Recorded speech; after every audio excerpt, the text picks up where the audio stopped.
Estamos, estamos ahora sí conectados. Muchas gracias, mis hermanos. Les repito, algunos me vieron hablando de mímica y no es eso. Lo que pasa es que a veces la tecnología nos falla. Miren, esta es parte de la tecnología.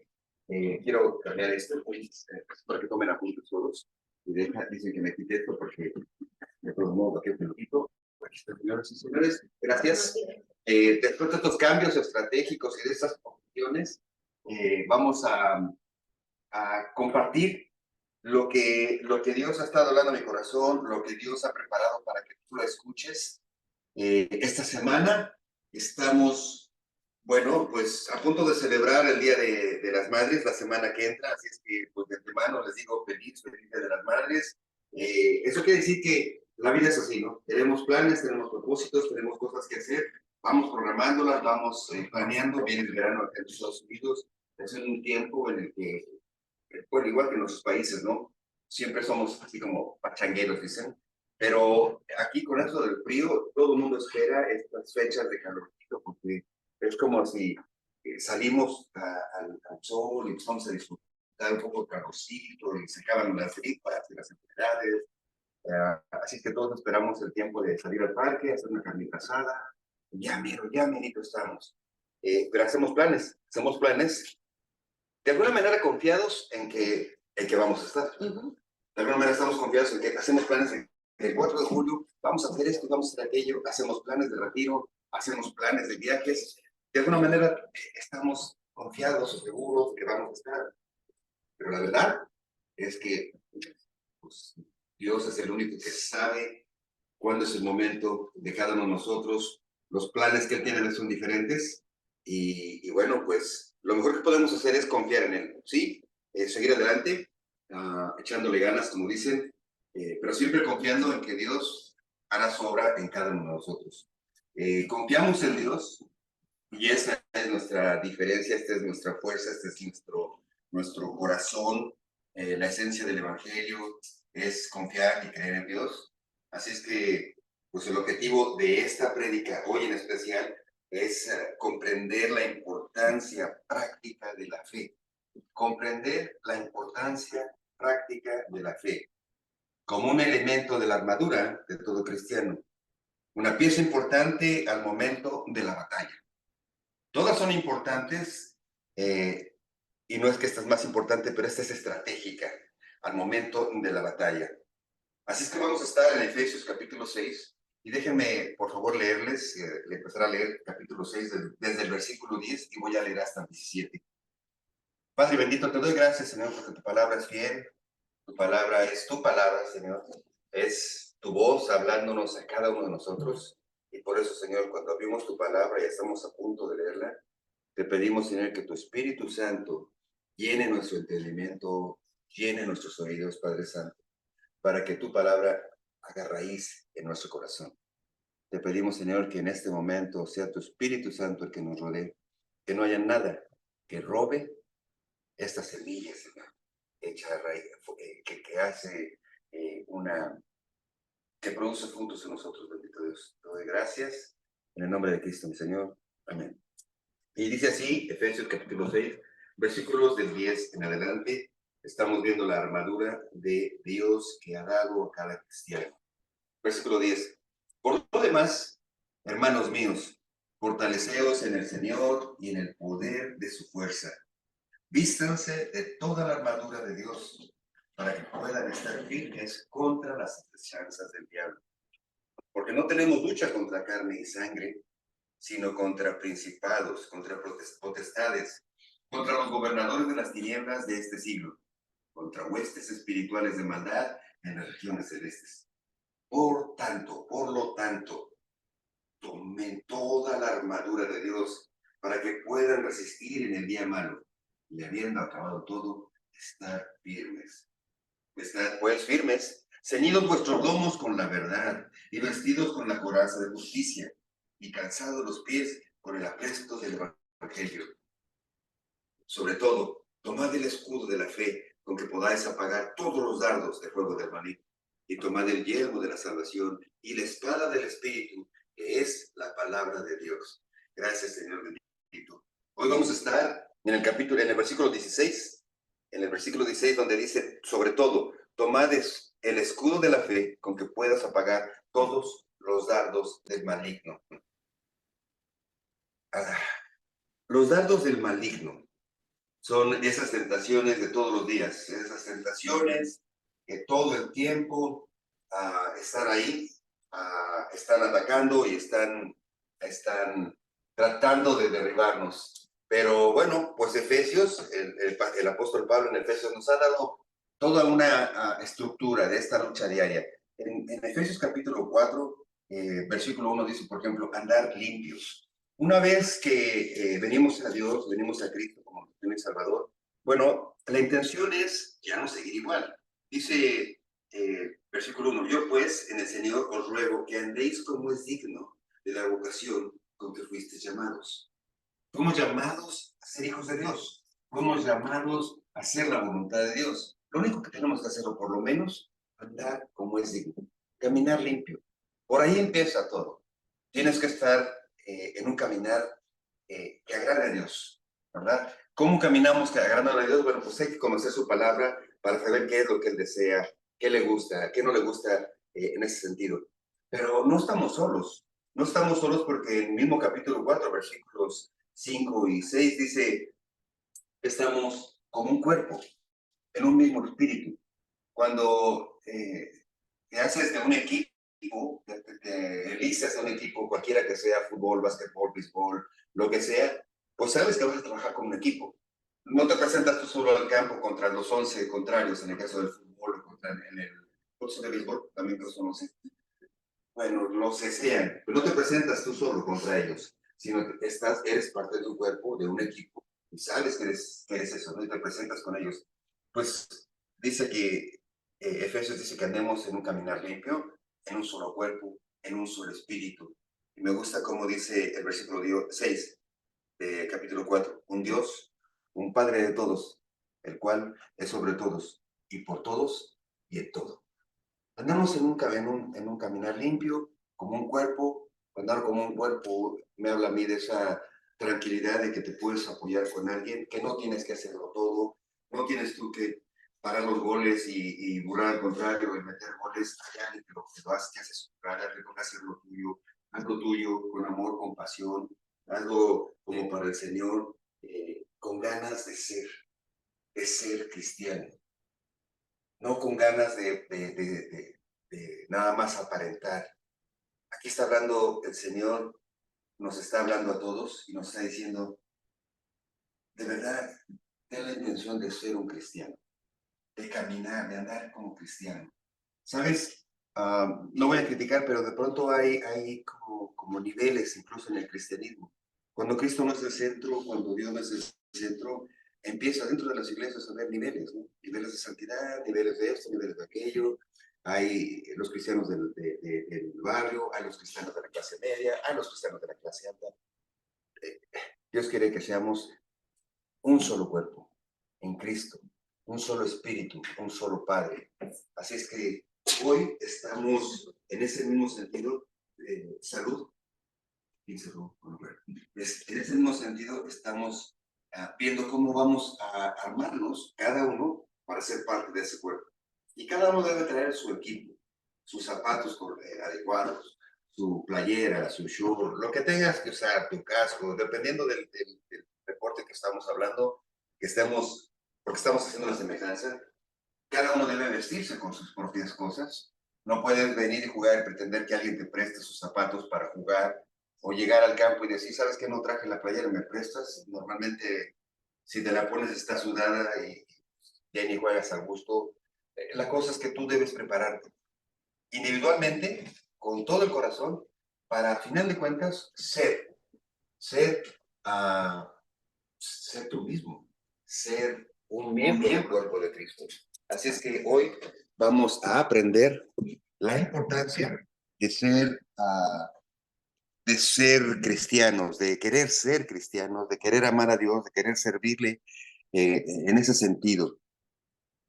Estamos en el capítulo 16, en el versículo 16 del capítulo 6. Efesios capítulo 6, versículo 16. Y dice así ese versículo.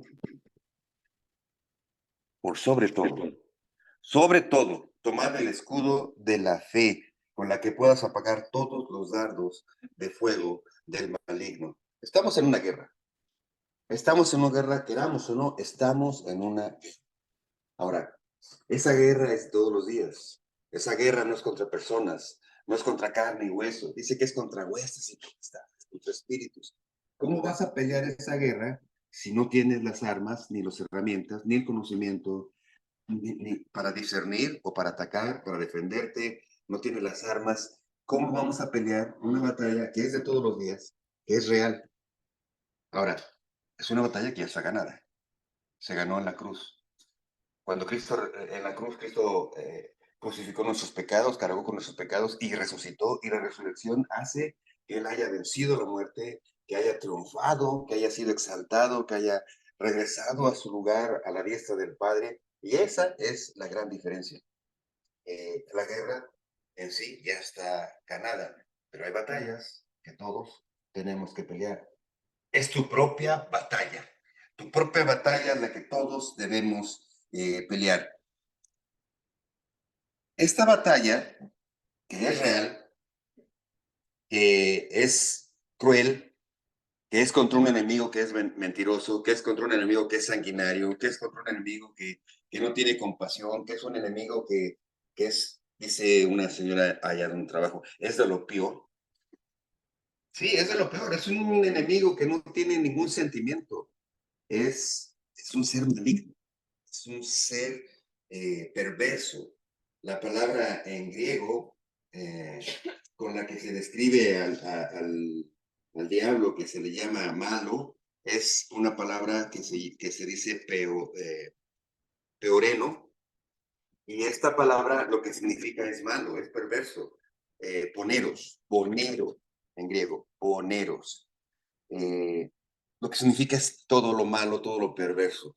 Y bueno, cuando nosotros vemos la maldad en el mundo, cuando vemos las tragedias, cuando vemos las formas sanguinarias en que de pronto el ser humano se está autodestruyendo, la forma en la que alguien violento ataca, la forma en la que sin compasión despojan a alguien, la forma en la que no hay eh, empatía por aquellos que están sufriendo hambre, frío, desnudez, donde no tienen que comer. Cuando vemos todo eso, tenemos que pensar en que en el corazón de alguna persona así solo debe haber, o eh, solo hay maldad, porque no hay otra forma de describir el hecho de que alguien pueda ser tan perverso y no tener sentimiento de tristeza o de dolor. Eh, y eso es el mundo. Y en esa batalla estamos todos los días. Todos los días estamos viendo esa tragedia, escuchando esas malas noticias, oyendo de esas maldades y, por sobre todo eso, peleando nuestras propias batallas, con nuestras tentaciones, siendo atacados todo el día por el enemigo. Todo el día, todo el tiempo, en todo momento, en la tele, en el radio, en la calle, en todas partes hay un ataque. Esto es pesimismo, no, es una realidad. Ahora, si no fuera porque Cristo ya venció, wow, no tendríamos esperanza, no tendríamos ninguna esperanza. Y yo creo que no podríamos ni salir a la calle. Nos tendríamos que ser como una sociedad Amish. ¿Ustedes saben los que son los Amish? En México les dicen vende quesos, porque muchos Amish lo que hacen es vender quesos en la esquina. Y entonces son personas que se aíslan, es un grupo de personas que se aíslan de la sociedad y no quieren contaminarse con nada. Tendríamos que ser así. Ahora, esa no es la solución, porque Dios nos llamó a ser luz de este mundo, sal de esta tierra. Quiere que contaminemos con esta nueva esperanza al mundo.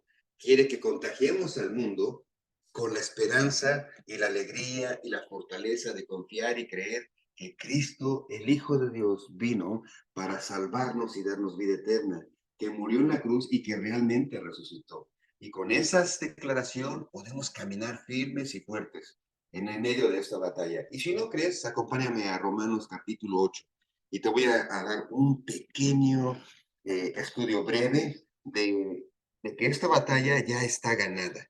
Esta batalla somos más que vencedores, dice la palabra de Dios, y Cuando leemos esto, tienes que tener esa fortaleza de que a pesar de lo que hay en el mundo, tú y yo ya tenemos nuestro lugar en el cielo, tú y yo ya tenemos nuestra ciudadanía, tú y yo, cuando hemos creído y confiado en Dios, vienen dudas y eso es lo que vamos a ver. Esas dudas son plantadas por el enemigo, pero déjame decirte que en medio de esta guerra, en medio de esta batalla que sí está llena de maldad, que sí se pelea todos los días, dice Romanos capítulo 8, ¿qué pues diremos esto?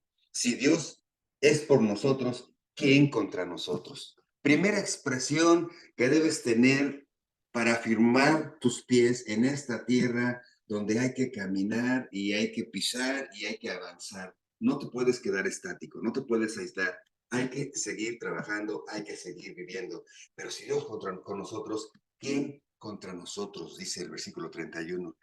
¿Quién contra nosotros? ¿Quién puede enfrentarse a Dios? ¿Quién puede enfrentarse y ganarle a Dios? ¿Quién puede hacerle frente al Creador de los cielos y la tierra? Al que no tiene principio ni fin, al que ha sido por los siglos de los siglos. Ese Dios todopoderoso es el que está contigo y conmigo cuando tú has venido a Cristo y lo has declarado tu Señor y Salvador. Versículo 32, el que no escatimó ni a su propio Hijo, sino que lo entregó por todos nosotros, ¿cómo no nos dará también con él todas las cosas?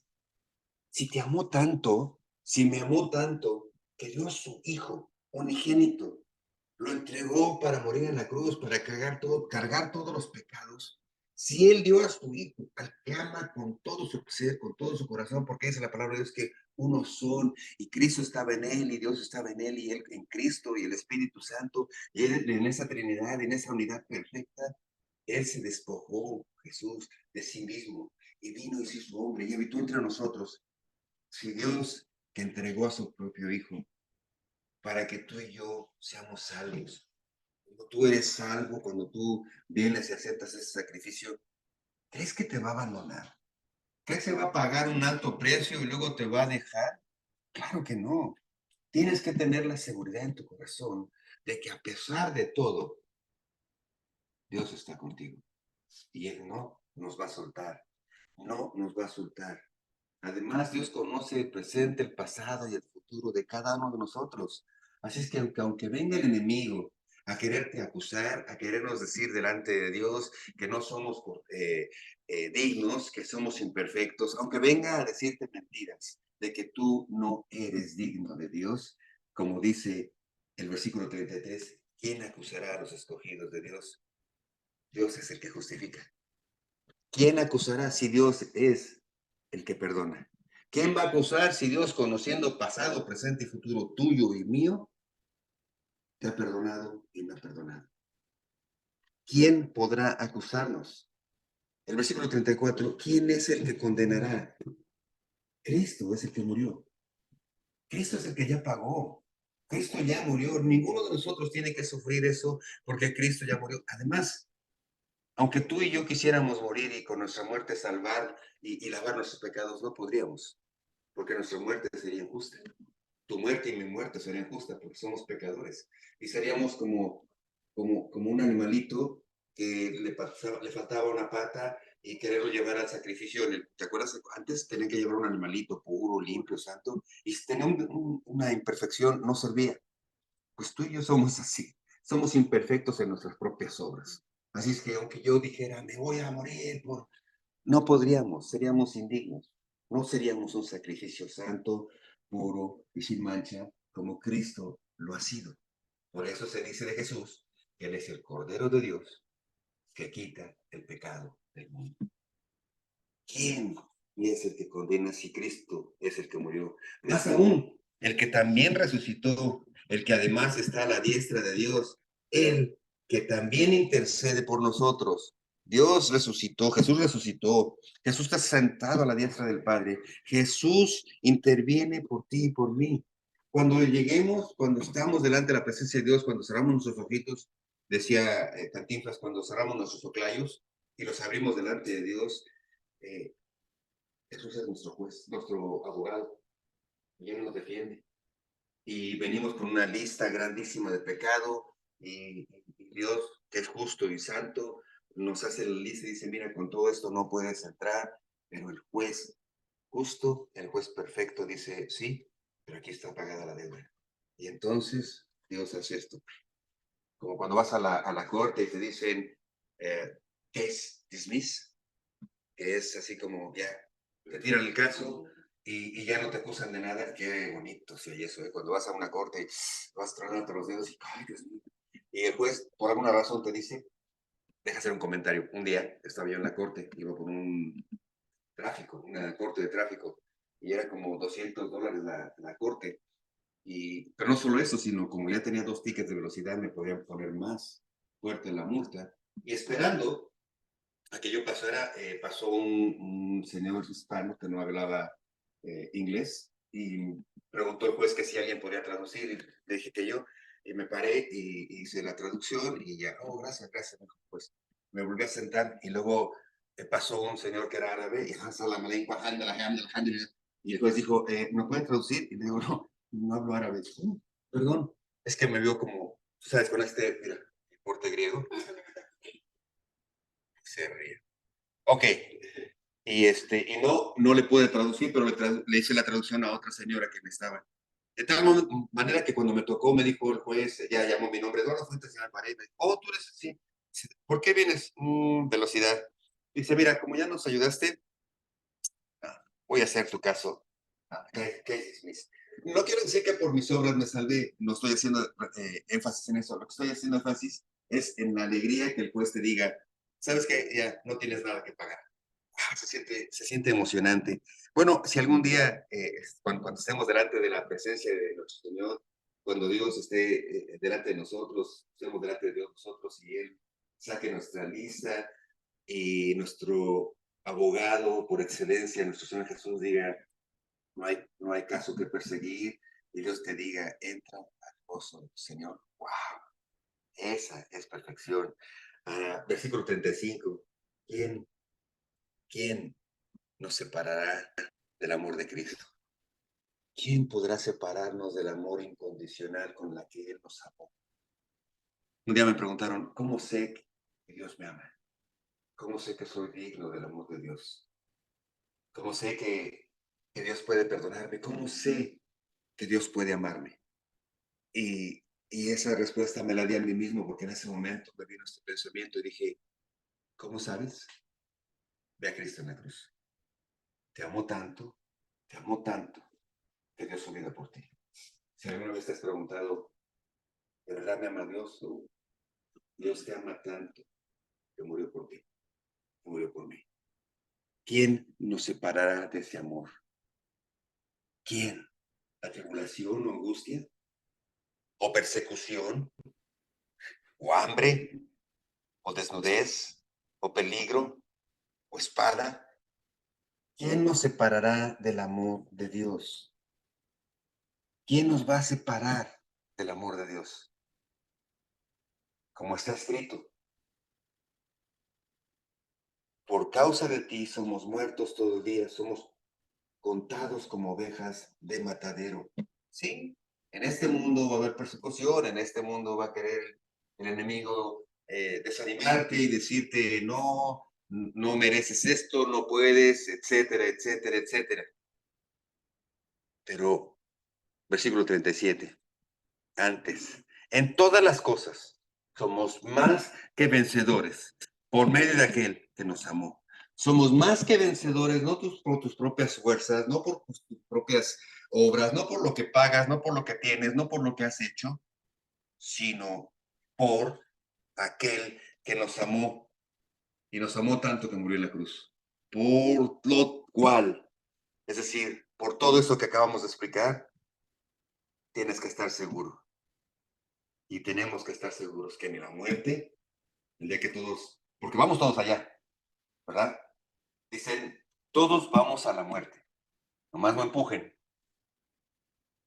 Ni la muerte, ni la vida. Esta vida que te llena de angustias, nada de esto.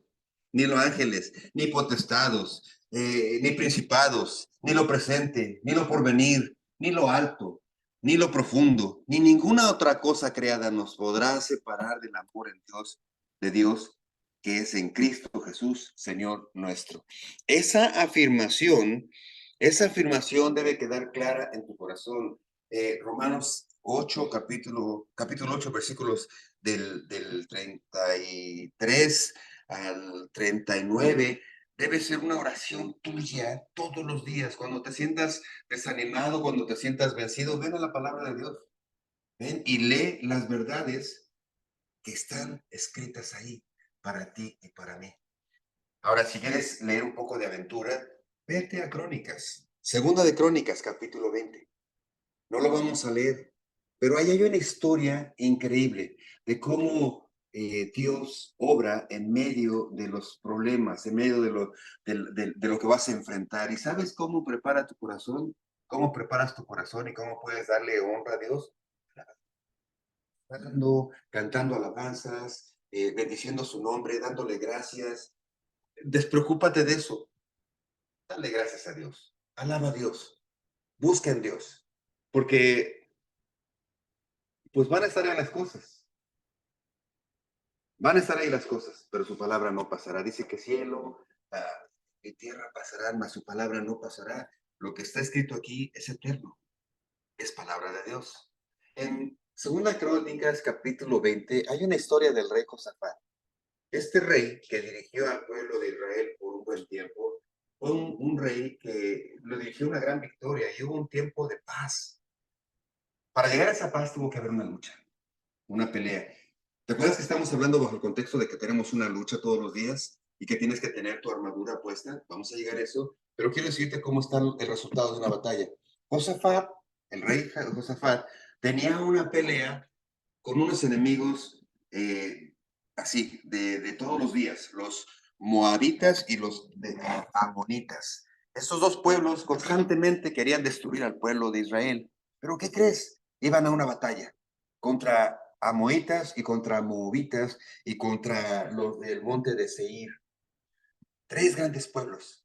Van a la batalla, lee Segunda de Crónicas, y Dios le ordena al rey que simplemente toquen sus instrumentos, que alaben a Dios, que canten alabanzas, que alaben y disfruten un tiempo de cantarle a Dios, de alabar al Señor. Si no has experimentado eso, yo te invito, no que vayas a un concierto cristiano, en tu casa, pongas estas alabanzas que llegan a tu corazón, estos cantos de alegría que te animan, rompe el silencio y cántale al Señor, ábrale a Dios, alaba su nombre. Fue lo que Dios le ordenó al rey Josafat. ¿Qué crees? En medio de ese canto, Dios dice la palabra de Dios, lee ahí, segunda Crónicas, confundió a los moabitas y a los moabitas y a los amonitas, y ya no sabían si eran moabitas o amonitas o monobitas o monomitas, ya se perdieron y ¿qué crees? Empezaron a pelear uno con otro, y luego vinieron los del monte de Seir, y no sabían si se tenían que ir o Seir era ir. La cosa es que había una confusión y lo que lees ahí es que ellos, el pueblo de Israel, estaba alabando y cantando al Señor y sus enemigos destruyéndose ellos mismos, unos contra otros. Dice que la batalla fue tan grande que después el pueblo de Israel fue a recoger los tesoros de los cuerpos. Había oro y había pertenencias. Dice que tardaron 3 días en recoger todo lo que había, todas las riquezas que había en esa destrucción. 3 días para acarrear todo, todo. Y después de eso, los pueblos temieron. Supieron lo que el Dios de Israel había hecho con los amonitas y los moabitas y los decir, y el pueblo de Israel estuvo en paz por un tiempo, tuvo paz, no tuvo conflicto. Ese es mi Señor. Eso es lo que Dios quiere que hagas.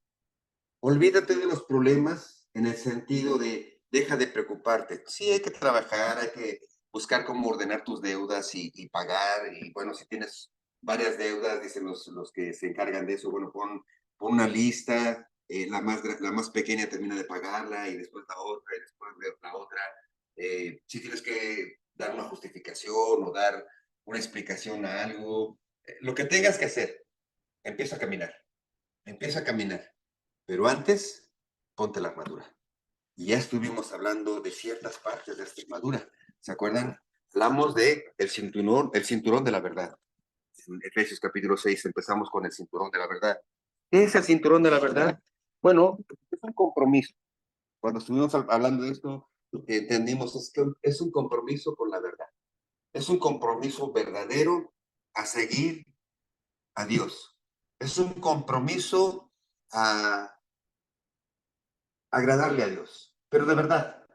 O sea, y de verdad también significa, tengo tentaciones, tengo esas carencias, tengo estas cosas que me debilitan. Señor, con todo esto quiero servirte. Yo sé que tú me vas a dar la fuerza para vencer estas cosas que están en mi mente, esas cosas que hago, esas cosas que son por las que soy tentado. Quiero de verdad, Señor, servirte y de verdad estoy aquí con todas mis dolencias y mis carencias. El compromiso con la verdad, con la verdad que está en la palabra de Dios. Segundo elemento, la coraza de justicia. Si el cinturón era algo con lo que te comprometías a estar con verdad, también ese compromiso tiene que ver con no dejar cabos sueltos, decía. O sea, el cinturón te amarra todo, nada deja suelto. Y sabes que si tienes algo por qué pedir disculpas, por qué pedir perdón, algo que tienes que restaurar, remediar, hazlo. O sea, una vez conocí a una pareja que tenía problemas matrimoniales. No están aquí, ni creo que nos estén ahorita escuchando, pero el esposo pretendía que de la noche a la mañana, por haber venido a los pies del Señor, todo se solucionara, sin decir nada. Quería que Dios solucionara las cosas. Y no se atrevía a pedir perdón, la esposa, a quien había dañado, a quien había lastimado. Y una de las recomendaciones es, bueno, dice la palabra de Dios que el que antes robaba no robe más, sino más bien trabaje para restaurar lo que robó. Y ese versículo que nos sirvió mucho en ese tiempo de consejería era, ok, le robaste a tu esposa paz, le robaste alegría, le robaste tranquilidad, le robaste seguridad. Ahora trabaja para restaurar eso. Ahora trabaja para restaurar eso. Si antes le hablabas mal, bueno, tienes que hablarle bien, pero no bien hoy, sino todos los días, de aquí en adelante. Trata de restaurar su corazón, trata de mimarla, de cuidarla. Eso es restaurar, eso es no dejar cabos sueltos. O sea, dice la palabra de Dios en Efesios que vistamos el cinturón de la verdad.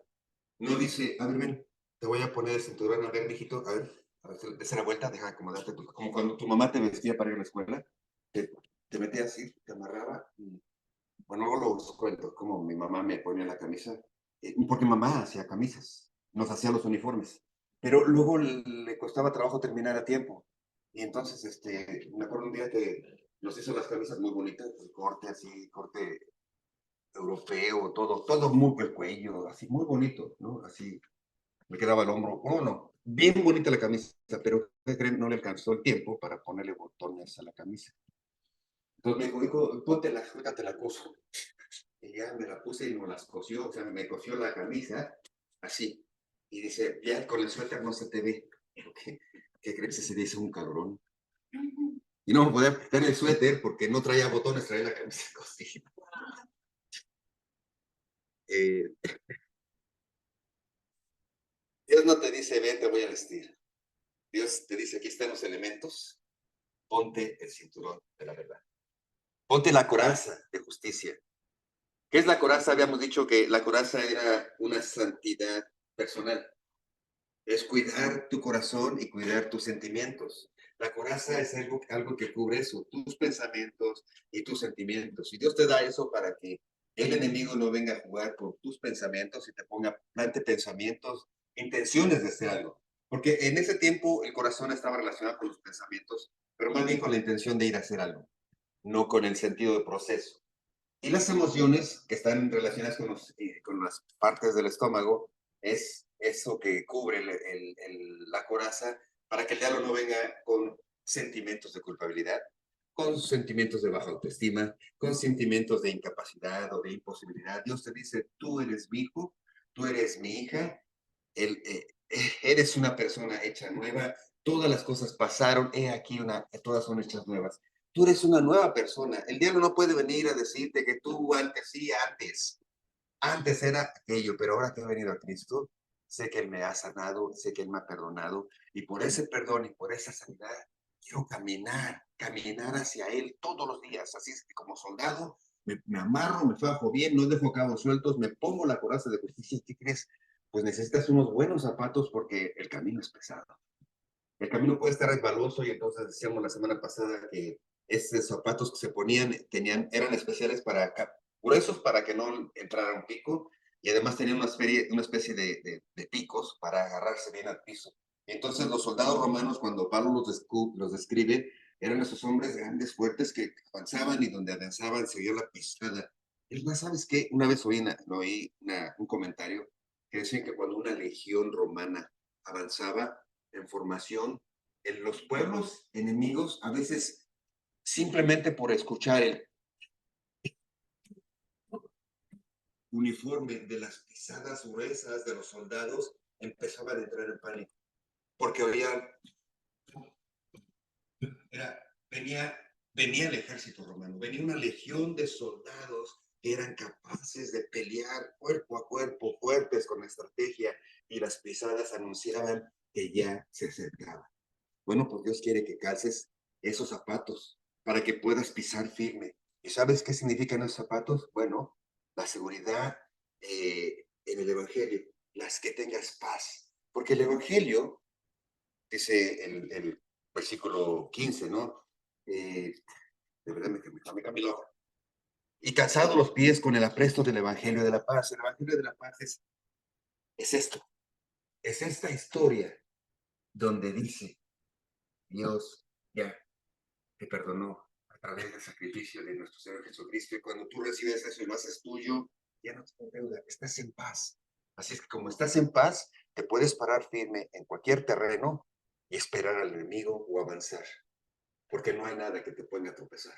Si el enemigo quiere poner una tachuelita donde dice, mira, de tentación, de desconfianza, de trauma, de recuerdo, de cualquier cosa, porque el enemigo es así de traicionero. Luego hace cosas que te recuerdan o una traición o un dolor o algo que hiciste. Y son como tachuelas en el piso.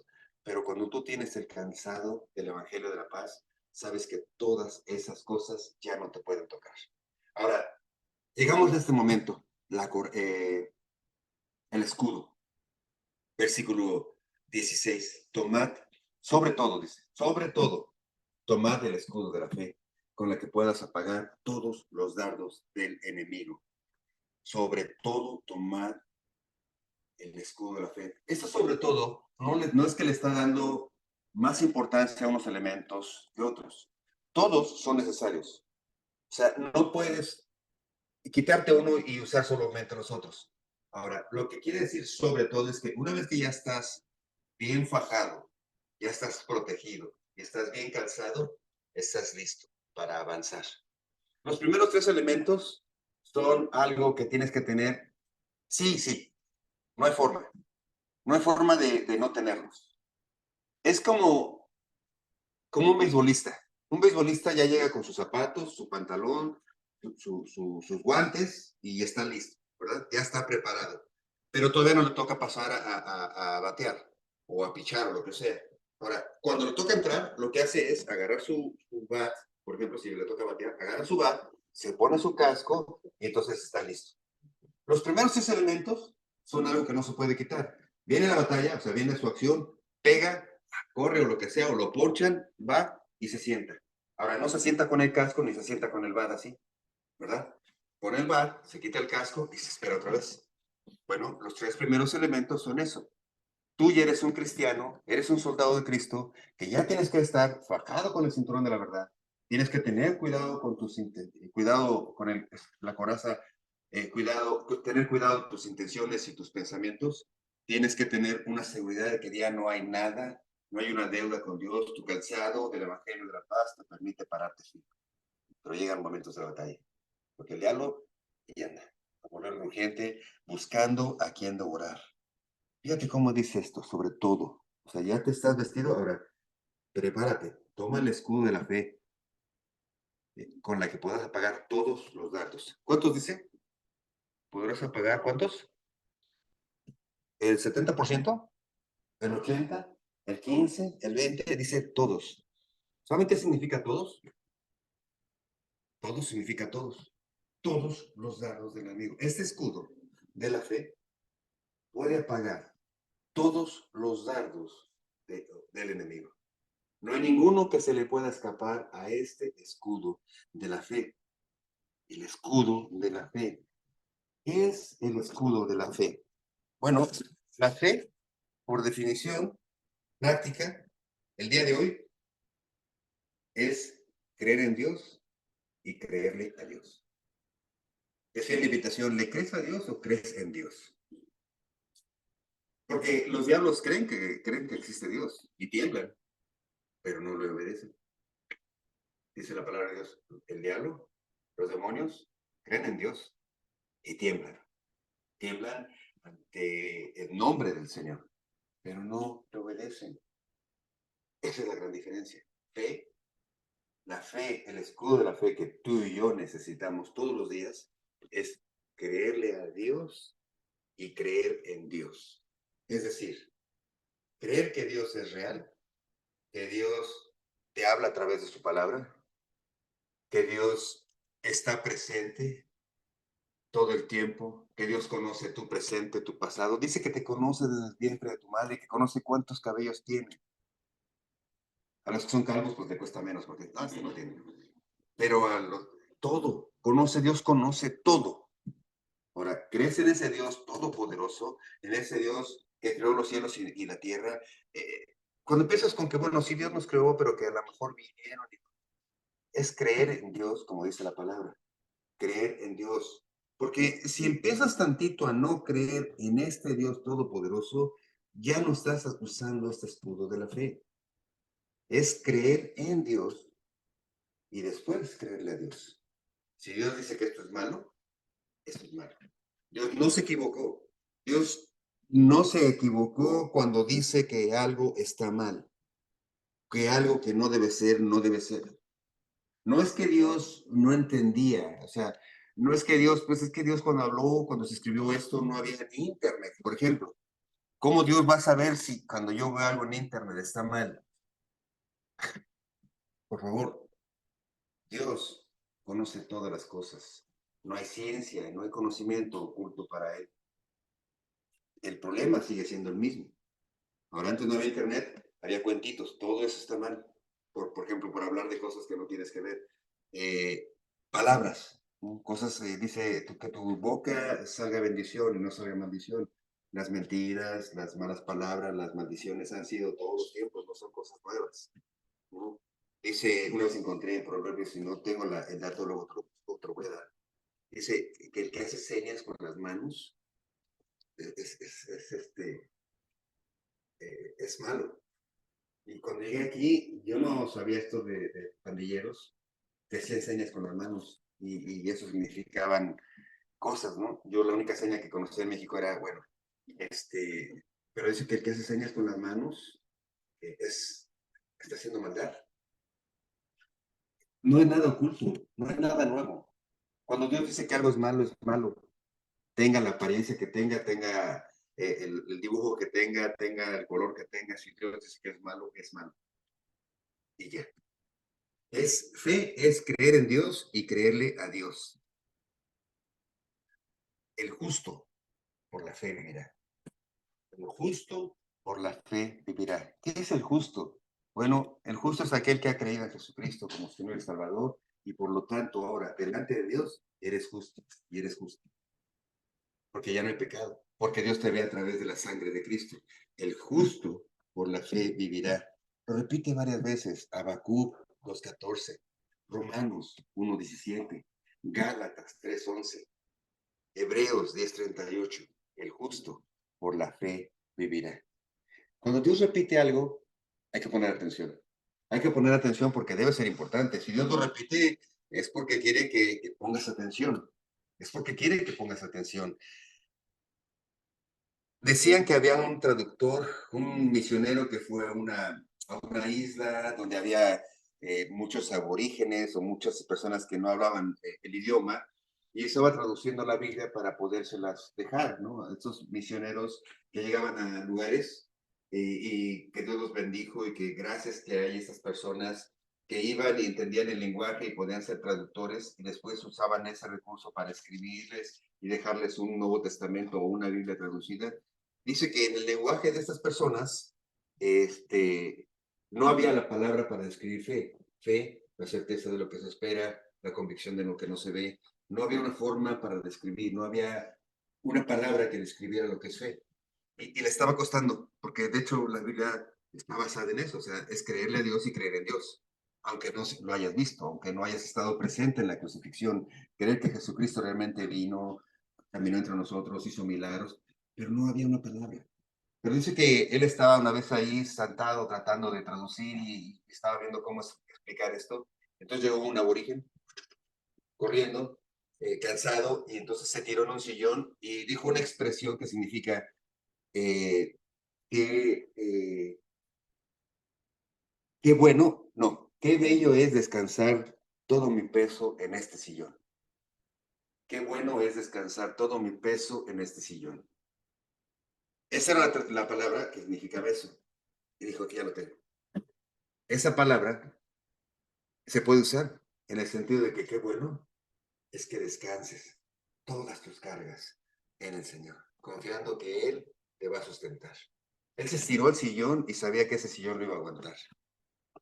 Confiaba en que ese sillón podía resistir toda su carga, todo su peso podía cargarte. Fe es creer que Dios realmente puede sustentarte y que a Dios nada lo espanta. Créeme, a Dios nada de lo que hayas hecho en el pasado te espanta. Por eso dice que si tus pecados fueran lo que fueran, si tú te arrepientes y estás dispuesto a cambiar, Él te puede perdonar. No es solo contárselo. Deja que me detenerme ahí. Cuando dicen que si una persona levantó la mano es salvo o si no es salvo, y la semana que entra hablaremos de la salvación, del casco de la salvación, pero déjame decirte sobre este punto. No se trata solamente de levantar la mano, no se trata solamente de confesar, se trata de estar con, con convicción de no volverlo a hacer. La convicción de no volver a fallar, ese es arrepentimiento. Arrepentirse es, ya no quiero caminar por esa senda, Señor. Ya no quiero volver a hablar de esa manera. Ya no quiero seguir siendo la misma persona. Quiero que tú me transformes, Señor. O sea, no puedo decir, pues, así soy tomador y ¿qué haga, Señor? No,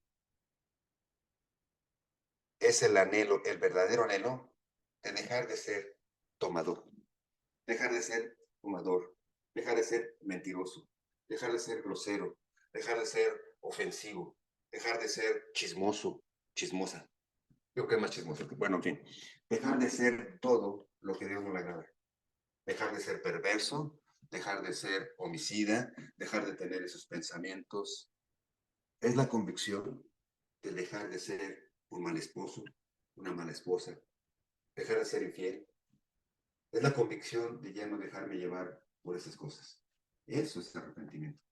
Eso es convicción de no volverlo a hacer. Y no quiero pasar al otro punto, pero somos débiles.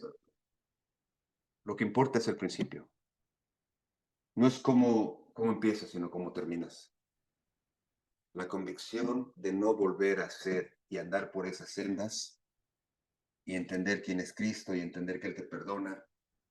A Cristo, a Dios nada lo espanta. Él te puede perdonar. Y a Dios nadie lo engaña. A Dios nadie lo engaña. Puedes llegar a la iglesia y delante de quien quieras decir, ya no, perdón, pero si en tu corazón hay todavía un pequeño, ah, como si fuera una casa, toda la casa está limpia, pero hay un cuarto sucio, al que no quieres que nadie entre y piensas que solo tú tienes la llave, deja de decirte que Dios conoce todos los cuartos sucios. A Dios no lo puedes engañar. De ahí que cuando tú confiesas y estás con convicción de cambiar, Dios te puede perdonar y te da fuerza para transformar tu vida y te empieza a dar bendición. Creer en Dios es creer que su palabra dice eso, que murió por nosotros, que todo está ahí. Las tentaciones van a venir todo el tiempo. Este escudo de la fe va a apagar todos los dardos del enemigo. El enemigo va a venir con muchas cosas, ¿sabes? Con muchísimas. Es más, el enemigo sabe que te gusta. El enemigo sabe qué te atrae, porque ya lo ha probado, ya hemos caído.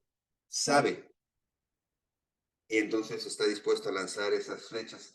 Como en esas peleas, te voy a dar una pequeña explicación de qué escudo era.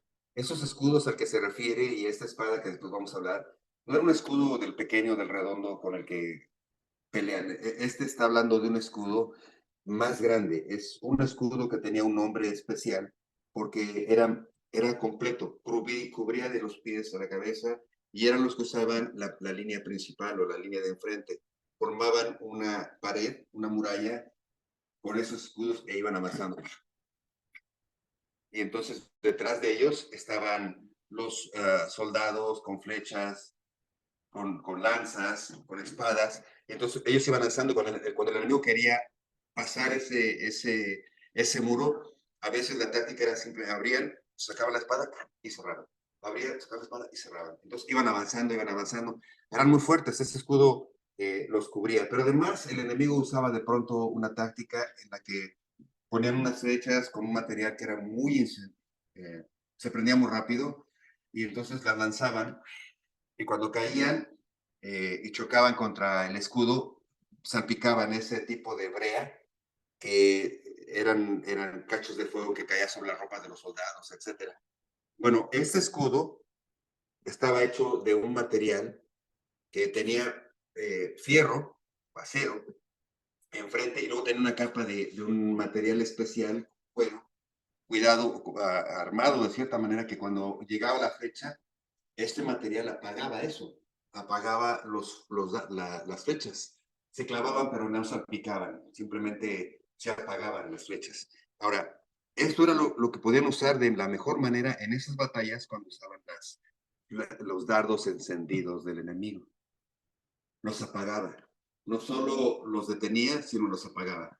En el caso de los otros escudos, los redondos, que no estaban hechos con ese material, cuando caía la flecha, si rebotaba, salpicaba esa brea y prendía la vestidura de los soldados y provocaba daño.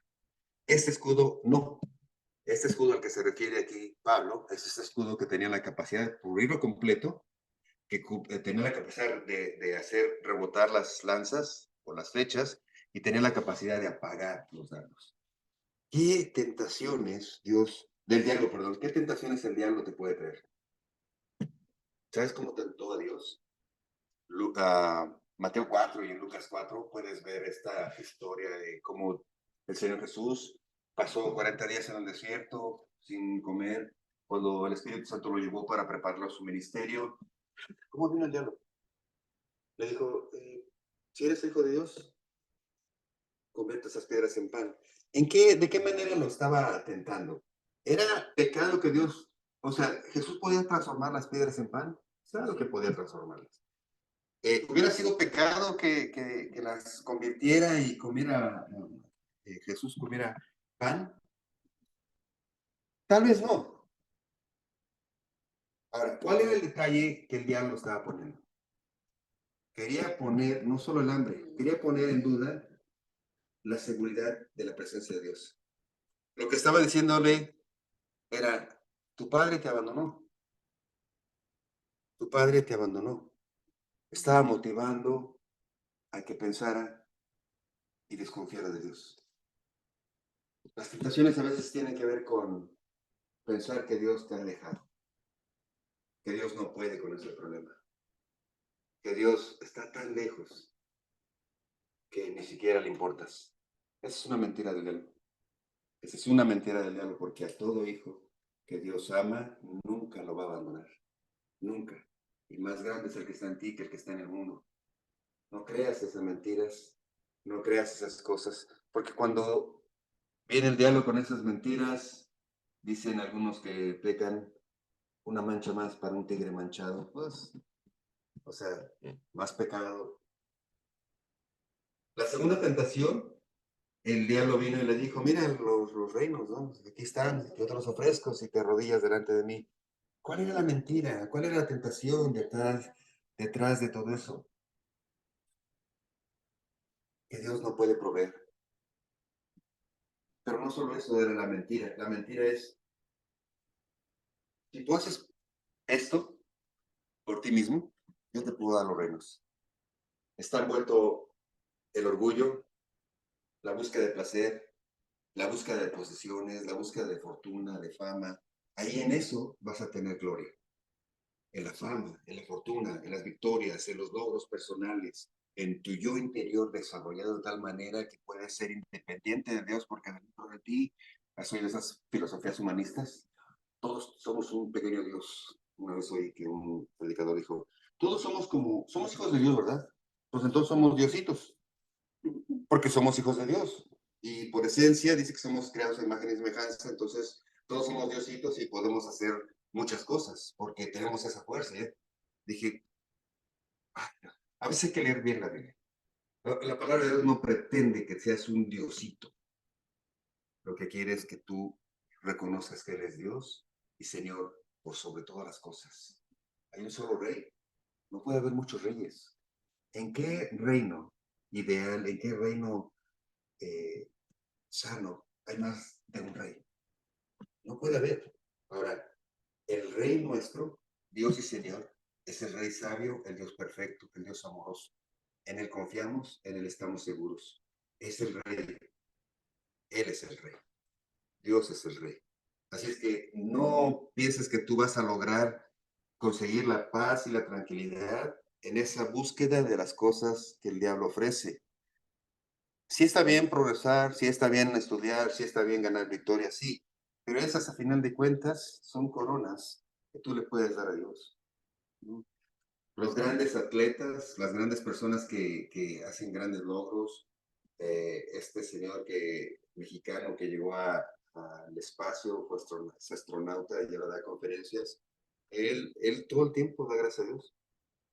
Es una persona muy sencilla, muy capaz. Primer mexicano que estuvo en la base espacial. ¿A quién no le gustaría ser el primer mexicano que estuvo en la base espacial? ¿Y sabes qué? Él camina como gente normal, porque dice él en sus propias declaraciones, búscalo por ahí en internet, que Dios ha estado detrás de todos los logros que él ha obtenido. Qué hermoso, ¿no? O un deportista que gana la medalla de oro y dice, todo esto solo porque Dios está conmigo, se lo agradezco a Dios. Qué hermoso es oír eso, ¿no? En cambio, cuando, pues hablando de fama, ¿no? Tú ves los premios de artistas y dices, oh, esta actuación me llevó a esto y aquello, y la fama, y el diablo trayendo mentira. En la última tentación, le dijo, lo subió al monte, le dijo, si Dios, al templo, perdón, le dijo, mira, aviéntate, y si eres el hijo de Dios, Dios mandará a tus ángeles para que te sostengan. ¿Qué había detrás de esa mentira? No solo tentar a Dios, porque de alguna forma, si Jesús se hubiera lanzado, que era lo que quería el diablo sabía que Jesús podía hacer un milagro y no, si camina sobre el agua, ¿no? Atravesaba paredes, que no pudiera. Pero estaba poniendo en juego la independencia, ser independiente de Dios. Es decir, no te necesito, yo puedo arreglármela solo. Me puedo lanzar y si no me ayudas, no importa, yo me rescato a mí mismo. El diablo trae la mentira de ser independiente de Dios, de ser autosuficiente, de pensar que sí, Dios creó todo, pero no nos dejó y aquí hay que rascarse con tus propias uñas. Los pensamientos humanistas, los pensamientos comunistas hablan de que Dios no es la respuesta, sino que hay que rascarse con sus propias uñas. Y hay que tener ciertos sistemas de gobierno, ciertos sistemas económicos para solucionar los problemas, para esto, para aquello. La independencia es la otra mentira del diablo. Ahora, todas estas tres tentaciones, pues, tradúcelas en tus propias debilidades, ¿no?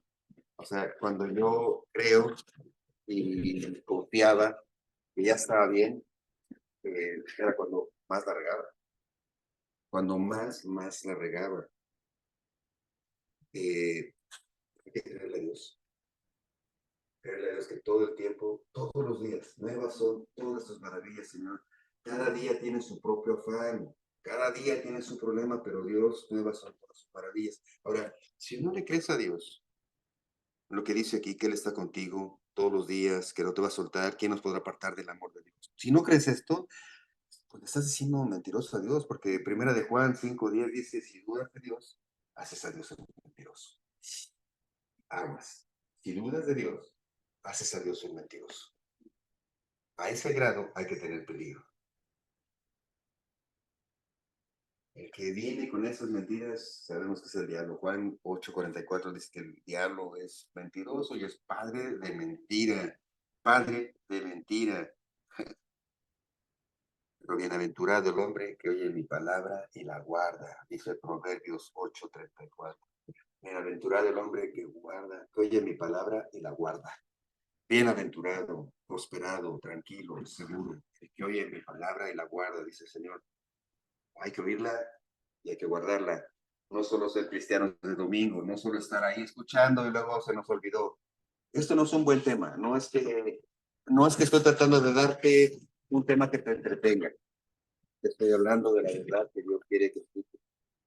La fe verdadera es creer en Dios y creerle a Dios. Creer en Dios y creerle a Dios es lo que va a hacer que tu corazón arda como aquellos que iban camino a Emaús y sentían que su corazón ardía cuando Jesús les hablaba. Esa sensación de estoy escuchando la palabra de Dios y sé que esta palabra es para mí, Señor, y tu corazón se llena de alegría, eso es lo que Dios quiere. Que cuando escuches su palabra, la oigas y la guardes en tu corazón. Señor, gracias porque esa palabra que hoy escuché me va a permitir ser más fuerte ante mis tentaciones y mis debilidades personales y particulares, porque tus debilidades y mis debilidades son tuyas y son mías. No me arrebates, o sea, quédate con tus tentaciones, déjame mis tentaciones.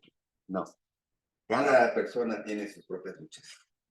Cada persona tiene sus propias luchas. No podemos ser generalizados y decir, en adelante todos vamos a vestirnos de blanco para que así no nos manchemos. Cada persona tiene sus debilidades, pero todos podemos arder en el corazón cuando escuches eh, la palabra de Dios hablándote.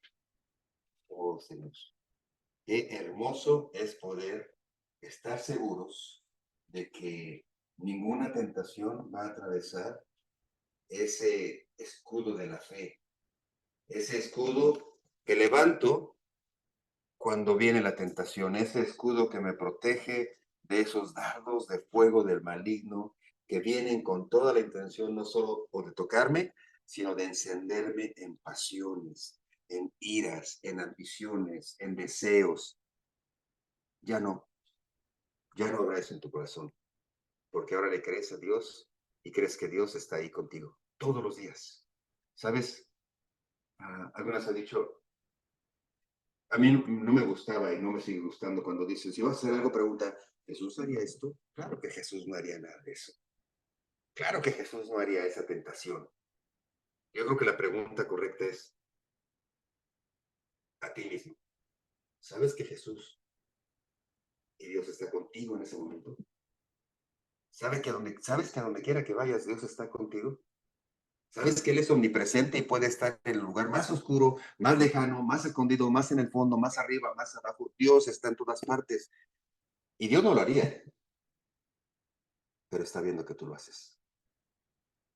¿Y cómo le duele cuando un hijo suyo regresa como la puerca al barro? Cuando un hijo suyo regresa como el perro a comer su propio vómito. ¿Cómo le duele a Dios ver a su hijo tener hambre, alimentando a los cerdos y querer comer lo que comen los cerdos? No sabes cuánto le duele a Dios eso. No sabes cuánto le duele. El que tanto te ama, el que dio su vida por ti, el que entregó a su hijo unigénito, le duele mucho verte de pecado. Le duele mucho ver a su hijo, que eres tú, a su hija, que eres tú, verla pasando cosas, sufriendo cosas. Oh, si es producto de tus acciones, a él le duele mucho. Si es producto de algo que alguien hizo, él te va a defender. Oh, créeme si eres víctima de algo y confías en Dios, la fuerza y la seguridad de que Dios está contigo porque el mayor es el que está contigo que el que está en el mundo. Te va a hacer que vuelvas a levantarte y acá de frente. Si te traicionaron, si te humillaron, si te robaron, si te ofendieron, Dios te va a defender.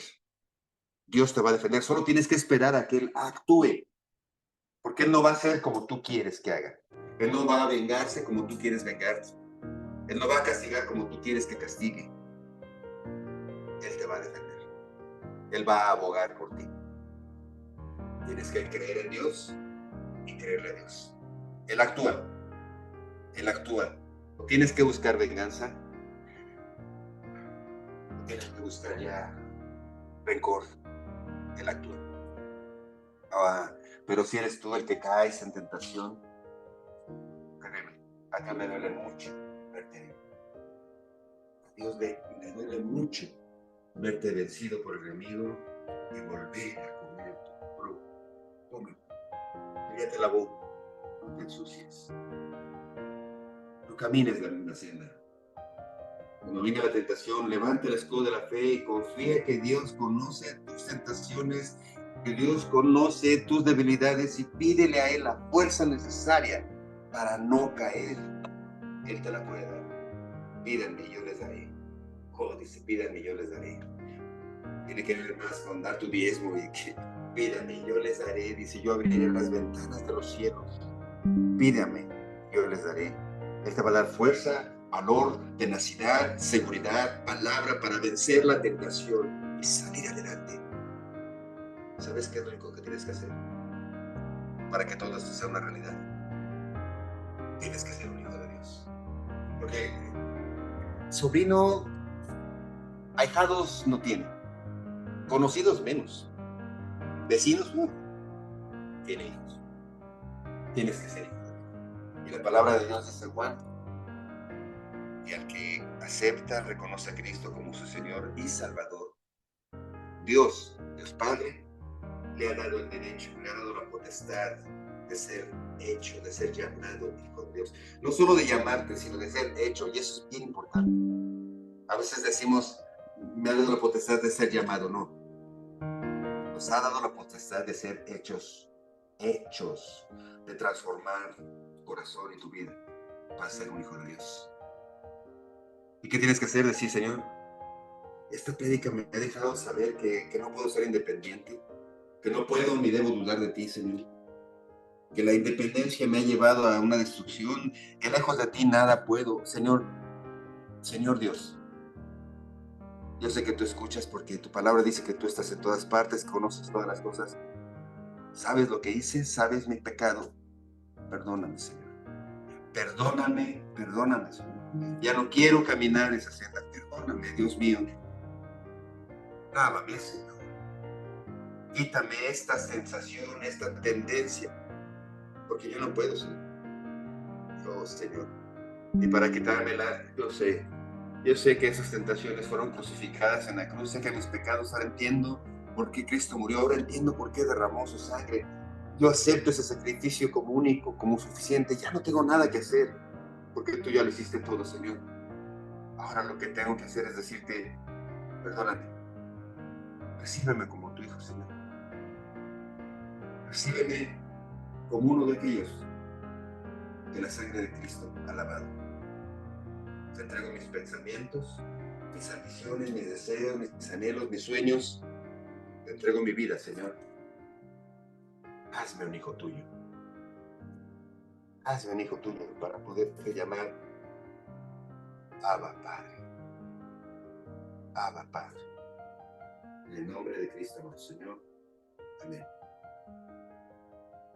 Muchas gracias, mis hermanos. Muchas gracias por haberme acompañado en esta prédica. El escudo de la fe tiene que ser algo que levantas cuando ya estás bien vestido.